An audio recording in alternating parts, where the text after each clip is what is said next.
Channel 24/7 এর সকল দর্শক বন্ধুকে জানাই বিশ্বকর্মা পুজোর অনেক অনেক শুভেচ্ছা। আজ মঙ্গলবার, যন্ত্রের দেবতা তথা শ্রমিকদের আরাধ্য দেবতা বিশ্বকর্মার আরাধনা।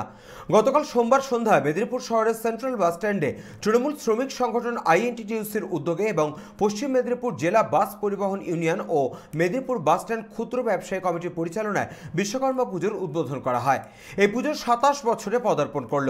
পুজোকে ঘিরে 4 দিন ধরে নানান ধরনের সাংস্কৃতিক অনুষ্ঠান হবে। পুজোর শেষ দিনে আগামী বৃহস্পতিবার প্রায় 1010 মানুষকে অন্নকূট খাওয়ানো হবে। পুজোকে ঘিরে শ্রমিক কর্মচারীদের মধ্যে উৎসাহ উদ্দীপনা ছিল চোখে পড়ার মতো। নানান সাংস্কৃতিক অনুষ্ঠানের মধ্যে দিয়ে এই পুজোর উদ্বোধন করেন জেলা পরিষদের সভাধিপতি প্রতিভা মাইতি। এছাড়াও ছিলেন জেলা পরিষদের দলনেতা মোহাম্মদ রফিক, জেলা তৃণমূলের সভাপতি সুজয় হাজরা, শ্রমিক সংগঠনের জেলা সভাপতি গোপাল খাটুয়া, জেলা যুব তৃণমূলের সভাপতি নির্মাল্য চক্রবর্তী সহ অন্যান্যরা। সমগ্র অনুষ্ঠানটি পরিচালনা করেন পরিবহন ইউনিয়নের সভাপতি পার্থ ঘনা। আমাদের এই মৃৎশিল্পী বিশ্বকর্মা সমস্ত প্রত্যেক বছর আমরা যেভাবে পূজা করি, এবছর প্রত্যেক বছরের নেয় আমরা এবছরও করেছি 27তম বর্ষ। আমাদের বাস স্ট্যান্ডে সমস্ত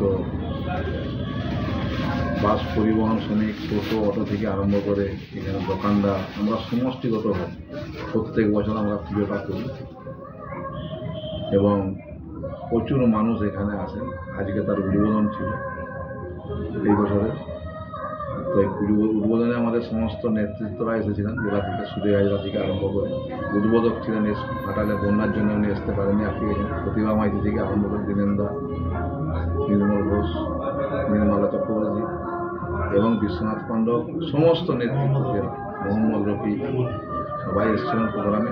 বৃষ্টির জন্য আমাদের একটু অসুবিধা হয়ে গেছে, তাও প্রোগ্রাম আশা করছি কাল থেকে বৃষ্টি কমে যাবে, কিন্তু প্রোগ্রাম ভালোভাবে আমরা করব।